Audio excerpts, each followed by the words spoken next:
In this video we're going to do a walk round stroke handover tour of an Elddis all compass CV20, but it also applies to a CV40, CV60 or CV80. They're very similar other than the layouts are slightly different, but we'll stick some stock photographs in so that you can see the difference. But on the whole, the items in the van as supplied by Elddis or Compass are fairly similar, so it'll give you an idea of what you want from this type of van. Okay, so firstly, apologies for the noise in the background. That's the heating on because we are in February and it's cold. I'm going to start in the cab to give you a bit of an idea of what we've got here. We have a Ducato 140 brake horse manual option. You can get the auto option. You can also get the auto stop start, which we don't have in ours. The steering wheel, we have steering wheel controls. So we have the radio controls and the phone controls on the steering wheel. We also have cruise control, which again some don't have. This one has cruise control, lights and windscreen wipers. Both the lights and windscreen wipers do have the auto control, so they'll come on and off as and when. We've got standard controls for your electric windows and your electric mirrors on the driver's door. Then we have got our display panel, which has got your speedo, RPM, fuel, temperature, and then the display inside. There's lots of different things that you can see on that. So this is the main panel. We've got the radio on at the moment. I've got it turned down. It is a AM, FM, DAB radio. If whatever's on the screen, if I put the van into reverse, you can see that we've got a reversing camera. Obviously not all have reversing cameras. Okay, so this is the main screen. We've got the radio on at the moment. It's an AM, FM, DAB radio. You do have a screen on and off, which will still allow all of your controls. If you just want that off, sometimes they can blare in your face, particularly at night. We can go to the media. Wait a minute, it will tell you in a minute that there's no USB connected. Okay, the USB is in our box below, so you can set it to USB. Also, the source, you can have it on Bluetooth. So if you've got a fancy phone, that you can Bluetooth it, so that you can get music through there. So we've also got a sat nav on this model. It's a TomTom. We're still learning how to use this, but I'm sure it'll be very simple. Then we go to phone. Obviously it's wanting to pair up with a device, and that means that you can then use the controls that I spoke about on your steering wheel. And then, as you can see, there's numerous different other controls on the into the more setting. Okay, this is your heating panel and cooling panel. We've got air conditioning on this. You turn the internal dial to change the fan and the external dial to change the temperature. You can see the mark there showing you the temperature. And then on this side you can have it air coming in from outside or from internal, and then again your external dial changes it to which position that you want it. Okay. Below the heater panel we've got a cigarette lighter charger, a USB charger,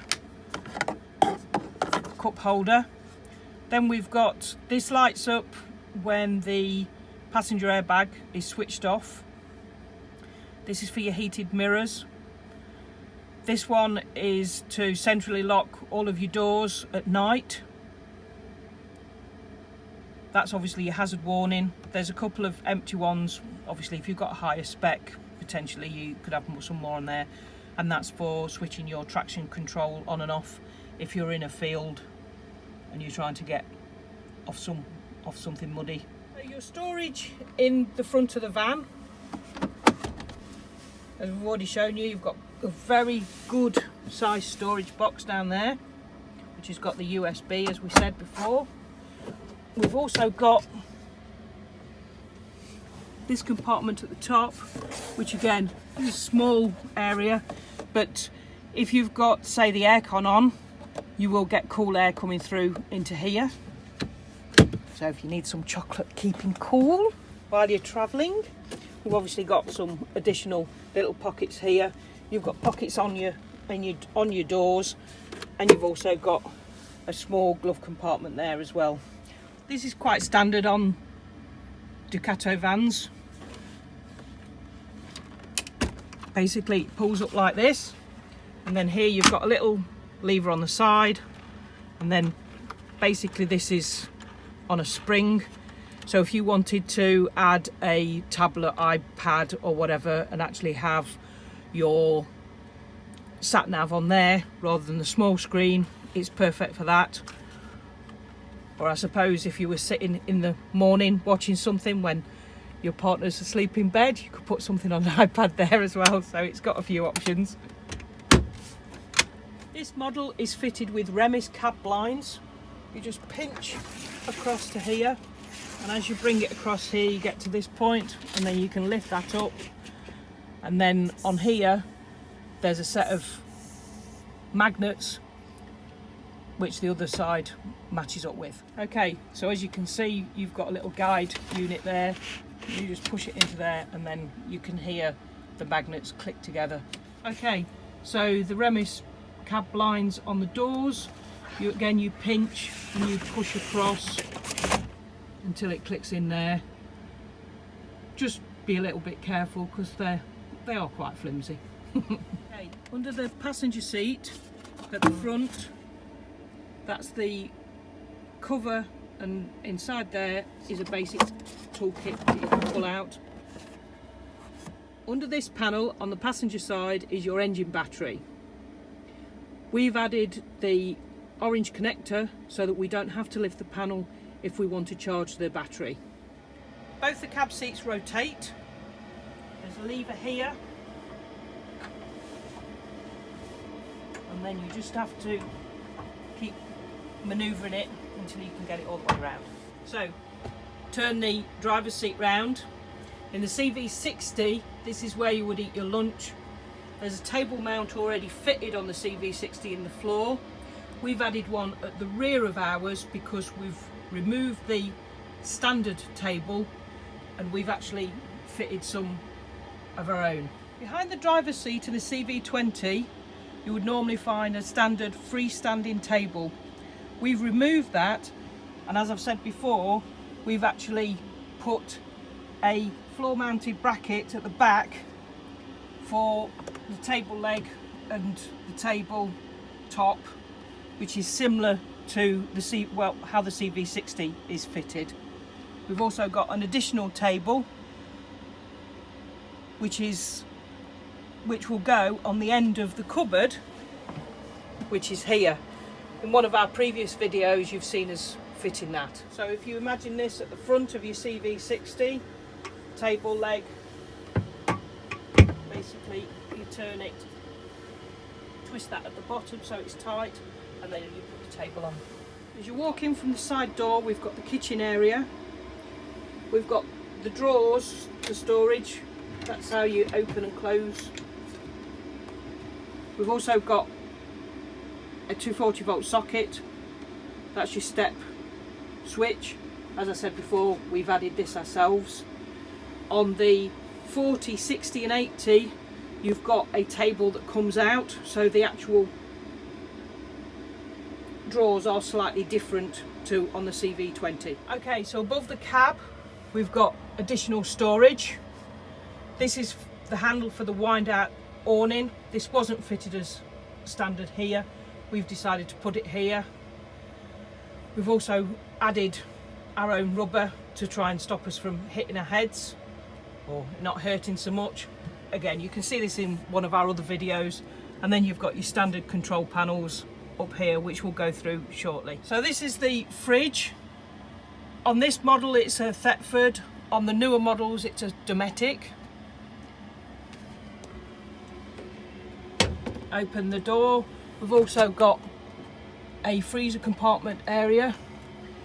When you've not got it on, you can basically switch that in and out so that it's got air going into. Anybody that knows with the fridges, you don't want them closed when they're not switched on. Controls on this one, you press that and then you press that to change what temperature you want, and you've also got a night mode. After a few seconds the lights go out, but it is still working. So we've got more storage here. You also got your individual gas isolation valves down at the bottom. Then we've got our sink with a removable chopping board top. As Rick's already explained, the water is we're empty at the moment. When you tap, obviously you've got your hot and your cold. When it's down, it's off. Up, it's on. So we've got more storage here. And then at the bottom, we've boxed it in so that we can store some more bits here. Underneath here is your boiler isolation valve for emptying the water. Okay, so this is more storage. I call this a wardrobe because it's normally got a rail. We've removed the rail for hanging clothes and put shelves in. We've also added this one that is removable so that we can put things underneath. But because you've got your ducting, we obviously needed something to protect it. Our particular one, we've bought these boxes so that we can put, there's another one for the top there. So we've also got a little storage cupboard here. At the back you'll see a standard socket there, that's for the microwave. Not all models have a microwave, this particular one does. Okay, so we have a combined oven and grill here. This particular model has 2 gas and 1 electric. Bear in mind that this electric and your microwave will only work if you're on electrical hookup. This is a gas oven and grill with your standard controls. So you've got your grill and oven controls here. These 2 controls are for the 2 gas rings, and then that one's for your electric. And obviously if I turn it on, you can see that we are on hookup, so it is lighting up. So on the CV20 you've got this extra worktop here. It works the same as the ones that are at the other end on the 40, 60 and 80. Then to drop it down, you just press the buttons there and it drops back down. So on the CV20 you've got 3 upper storage lockers on either side above your lounge area. So you press the little lever there down to lift it up. Just opening all 3 so that you can see that it's all the way through. So you've got a lot of storage here. Again, when you push them down, just push them so that you can actually hear the click to lock. Okay, on the CV20 model, if you've got a solar panel, you've got your solar charger in this particular cupboard. This is different to the standard because we've changed our solar charger. You can see this on another video. So they come as standard with a TV bracket. Lift the tailie off when you're travelling was recommended. As didn't come with a TV, this is our own. Underneath here on the CV20 is the 240 volt socket for the TV, and also a cigarette charger type socket for power to this, and your aerial point. Okay, in this particular cupboard above your TV bracket is your aerial booster. Standard they come with USB a double USB socket here on the CV20. We've actually moved ours and put this voltmeter in. Again, you can see that on another one of our videos. So on the roof of the vehicle, we've got the smoke alarm, the carbon monoxide alarm. We've got 2 roof lights in the main area, and then there's one inside the bathroom.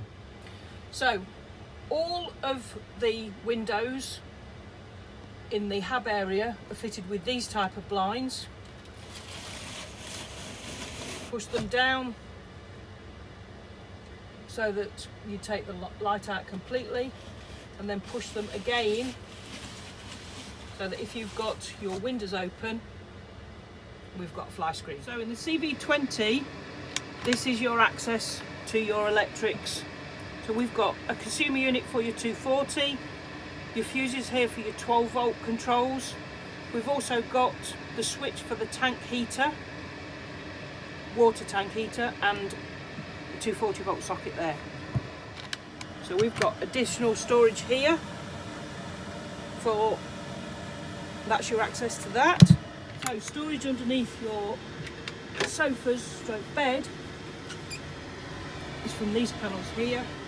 You can also access it from the top, but you remove the cushions and then it hinges up. You're back to me doing the voiceover just for this little bit, as Heather forgot to mention this. The storage, the other side of the seating, at the back here, the leisure battery lives in that box. The front there where I've boxed that in, that is where the water pump lives. I just thought it was wise to cover that up with boxing, because when you're storing stuff in there, you could damage it. Okay, so on our van, our lounging area and our sleeping area is all at the back. This area you can have as 2 single beds, 1 large double bed, or a transverse double. On the CV40 and the CV80, your lounge area finishes here, so you don't have these extra 2 seats here. So for us, the only option, because someone is 6'4", that would be the gentleman lying on the bed now, would be the CV20 or the CV60, which has what they call a French bed at the back. And as you can see, coming all the way across, there's his feet. So you can see why a CV40 or a CV80 would not be suitable. Okay, so what we found to work for us for making the single beds up is moving the bottom out slightly, moving the cushion here, taking this cushion away completely and just dropping the top cushion down there. And we found that that is more than comfortable for us for sleeping on. Okay, to make this into a transverse double bed, we first need to remove the top cushions completely. Okay, so transverse double bed, pull them out as far as I can go. No. So both supports are pulled out as far as I can go.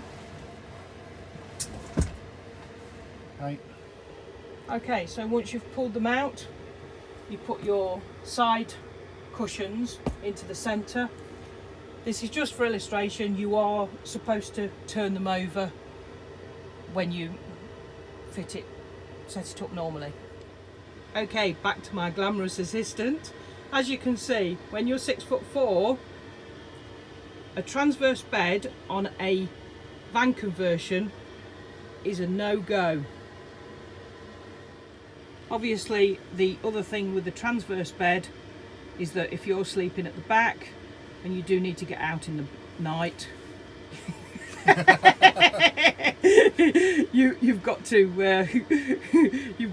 disturb the person that's lying in front of you. So if this was us, I'd be at the front because I get out more often. This gives you an idea of how much room you've got if you've got a CV40 or a CV80. Your cupboards actually start here and your bathroom starts here, whereas with the CV20 you do have these seats as well if you were to use a transverse bed.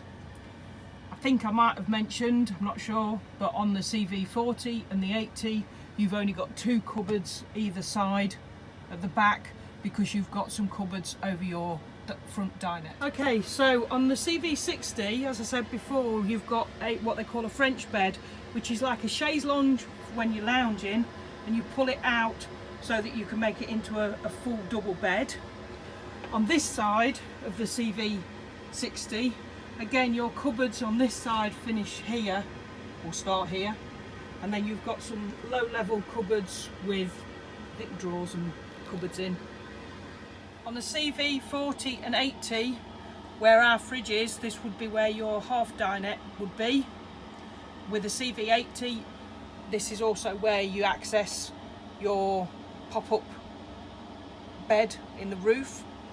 On the CV60, you've got a half-height cupboard and also a single cupboard at the top, like the ones that I've shown you there, and your fridge is further down the van.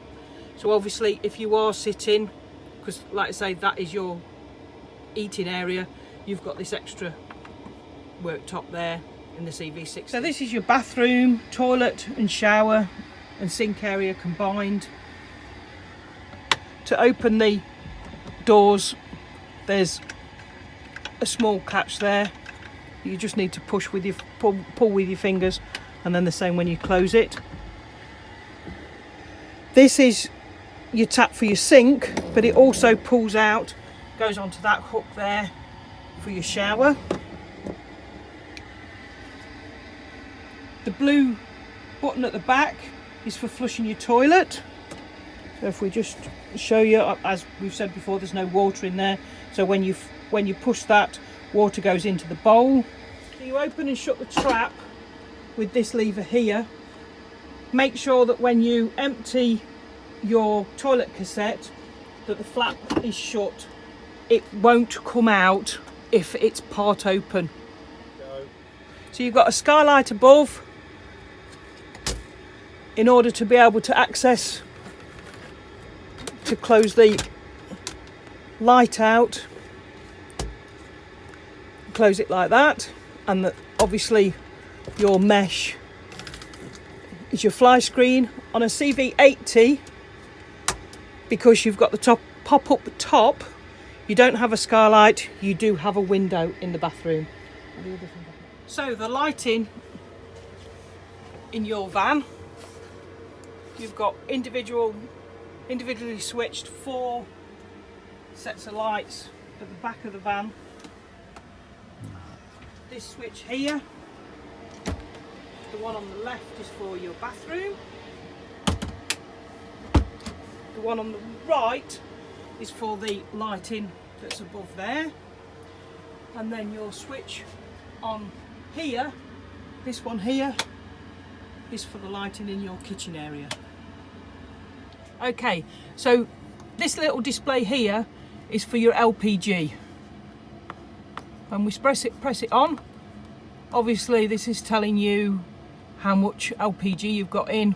We've obviously not used ours yet, so it's full. So this is our main control panel. That's our on-off. We have the water pump switch. We obviously can't press it because we've got no water, but that will pressurise your system.